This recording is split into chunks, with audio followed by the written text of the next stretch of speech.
Hi! ஒரு hidden GeM இன் மயிலாப்பூர் சொல்லட்டுமா? Marina park. இது அந்த அளவுக்கு அவ்வளவா யாரும் ட்ரை பண்ணியிருக்க மாட்டாங்க. ஆனா இது ஒரு பெஸ்ட் ஸ்பாட் ஃபார் ஃபிஷ் பொரிச்சது, பரோட்டா, கிரேவி எல்லாம் சூப்பரா இருக்கும் இங்க. என் அப்பா தடுக்கி விழுந்தா கூட்டு போற ஒரே இடம் இதுதான் since my childhood. So first வந்து சூப் ஆர்டர் பண்ணியிருந்தோம். Veg clear soup. அண்ட் இது வந்து பெப்பர் பார்பிக்யூ. ரொம்ப நல்லாயிருக்கும் ஆக்சுவலி. நல்லா ஃப்ரெஷ்ஷாக நல்லாயிருக்கும் ஃபுட் எல்லாம் இங்க. இது வந்து அவங்களோட வந்து ஸ்பெஷல் சிக்கன் பிரியாணி. இது வந்து ஃப்ரைட் ரைஸ் மாதிரியும் இருக்காது, பிரியாணி மாதிரியும் இருக்காது. உள்ளே வந்து உங்களுக்கு சிக்கன் 65 இருக்கும். ஆல்சோ ஆம்லேட்டும் போட்டிருப்பாங்க. ஸ்க்ராம்பிள்டு எக் இருக்கும். பாயில்டு எக்கும் கொடுத்துருப்பாங்க. சாப்பிட ஆக்சுவலி நல்லா இருக்கும். குட்டி குட்டி சில்லிஸ் இருக்குமா, சாப்பிட சூப்பராக இருக்கும். சிக்கன் 65 வந்து பக்கோடா மாதிரி இருக்கும், சூப்பராக இருக்கும்.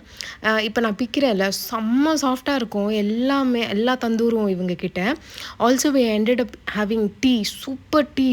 அந்த சேட்டா கடை டீ மாதிரி இருக்கும். நல்ல ஏலக்காய்லாம் தூக்கலாக போட்டு நல்லாயிருக்கும். எண்டில் வந்து அவங்க அந்த இதெல்லாம் ஃப்ரெஷ்னர் எல்லாமே கொடுப்பாங்களா, அது ஒன்று சாப்பிட்டுட்டு மீதி இது பேக்கில் போட்டு கிளம்பிட்டேன்.